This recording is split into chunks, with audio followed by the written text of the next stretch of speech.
रितु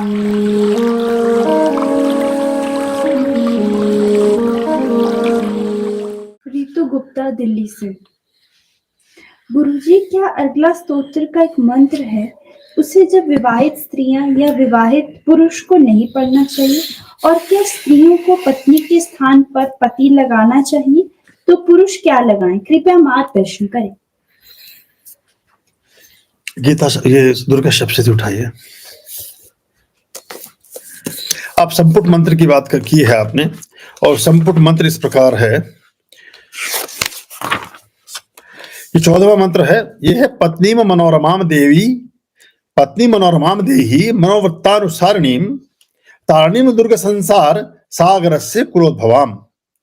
यहां प्रतीक अर्थों में है। यहां जो पत्नी है वो, अगर आप पत्नी भी पढ़ेंगे तो पत्नी का मतलब आपके सहचारिणी से है, आपके साथ चलने वाले गण से है। यहाँ जेंडर की उतनी खास बात नहीं हो रही है, यहाँ आपके साथ रहने वाले व्यक्ति के साथ हो रही है। और देखिए, इसमें गहरा भावार्थ इसलिए भी दिया गया है कि पत्नी मनोरमाम देही, मेरे मन के अनुरूप हो, मनोवृत्तानुसारिणीम, हमारा अनुसरण है, हमारे कुल परिवार का, कुल कुटुंब का, उसको समझने और करने वाली हो। तारिणी में दुर्ग संसार सागर से कुलोद्भवाम, मेरे कुल को बढ़ाने वाली हो, और इस संसार के भवसागर से मुझे पार उतारने वाली हो। ऐसी पत्नी के लिए मैं परमात्मा से प्रार्थना करता हूं। इसका कारण यह था कि ये पत्नी के लिए इसलिए प्रार्थना की गई कि पत्नी दूसरे कुल परिवार से आती है, मतलब बच्ची जिससे हम परिणय संस्कार करते हैं, परिणय सूत्र बंधन होता है, वो बच्ची किसी डिफरेंट देश में, डिफरेंट प्रदेश में, डिफरेंट जनपद में, डिफरेंट तरह के वातावरण में, डिफरेंट वेशभूषाओं के साथ, अलग तरह की भाषाओं के बीच, अलग तरह के खान पान के बीच वो बच्ची का पालन पोषण होता है। तो उस पालन पोषण के साथ जो अब हमारे जीवन में जब वो शामिल होगी, तो उसके लिए हमने इसलिए इस बात की प्रार्थना की कि वो हमारे मन के अनुकूल और हमारे मन के अनुसार ही चलती रहे। तो इसमें इसका भाव इसलिए पत्नी का शब्द वहां प्रयोग किया गया है। तो आपका पूछना, इन्होंने पूछा क्या था कि क्या इसे पति भी पढ़े क्या? पति पढ़े तो क्या पढ़े, मतलब तो पत्नी के लिए पढ़ेगा पति, तो पत्नी को इसे पढ़ने की जरूरत नहीं है, पत्नी के लिए तो पढ़ा जा रहा है। अब ऐसा समझिए कि अब आप ऐसा समझिए कि जितने इंद्र हैं, जितने देवी देवता हैं, उन्होंने देवियों की तो आराधना की है। देवी उवाच बहुत कम मिलेगा आपको, लक्ष्मी उवाच ना के बराबर मिलेगा, ईश्वर उवाच भी मिलेगा, इंद्र उवाच भी मिलेगा, भैरव उवाच भी मिलेगा, शिव उवाच भी मिलेगा। अगर पार्वती उवाच, उमा उवाच और लक्ष्मी उवाच मिलेगा तो सिर्फ संशयात्मक प्रश्नों के लिए है। 48 गुण सूत्र के साथ है। ज्यादा अनपढ़ से अनपढ़ स्त्री को हर बात का ज्ञान होता है। जितनी दुनिया में मादाएं हैं, चाहे किसी भी कोटि में आती हूं, वो कुछ एक्स्ट्रा ताकत, एक्स्ट्रा शक्तियां लेकर के पैदा होती हैं। उनके पास अलग तरह की ताकत होती है, उनकी दृष्टि बड़ी महीन होती है, बड़ी दीर्घ होती है।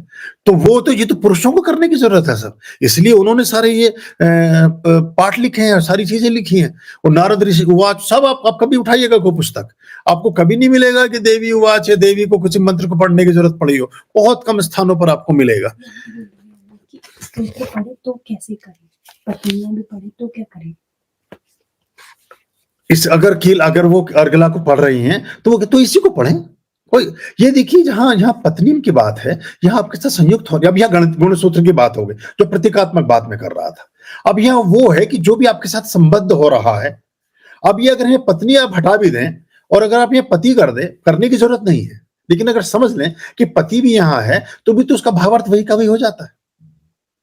ये जो हमारे मंत्र हैं, ये जो हमारे शास्त्र में विधियां हैं, शास्त्र के जो नियमन हैं, ये शास्त्र के नियमन प्रतीकात्मक होने के साथ साथ संज्ञात्मक भी हैं।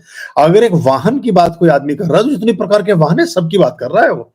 अब वो वाहन बैलगाड़ी पर भी वही नियम लागू होता है और पुष्पक विमान पर भी वही लागू होता है, क्योंकि जिसके माध्यम से आप कुछ काम करने वाले हैं। देखिए, आप तारिणी में दुर्ग संसार सागर से कुलोद्भवाम, अब कुल को कैसे बढ़ा सकेंगे आप बिना पति के?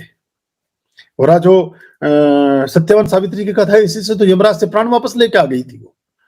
तो आप इसमें संशय ना पालें, इसको ऐसे ही पढ़ते जाएं और इसमें कोई दिक्कत नहीं है, ये अच्छा है। आप आपस में, चूंकि जब आप अगर पत्नी भी बोलेंगे ना वहां, अगर आप स्त्री होते पत्नी भी बोलेंगे तो तत्व की बात कर रहे हैं आप, जो आपके संग साथ है। जो कुल की वृद्धि आप स्वयं नहीं कर सकती हैं अकेली, उसके लिए जिस तत्व की जरूरत है उस तत्व की बात हो रही।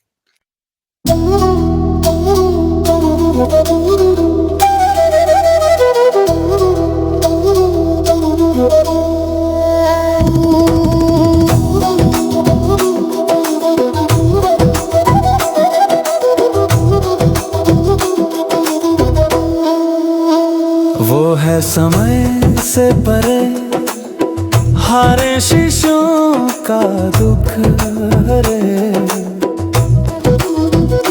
जो दे प्रेरणा शब्दों से पुष्प झड़े,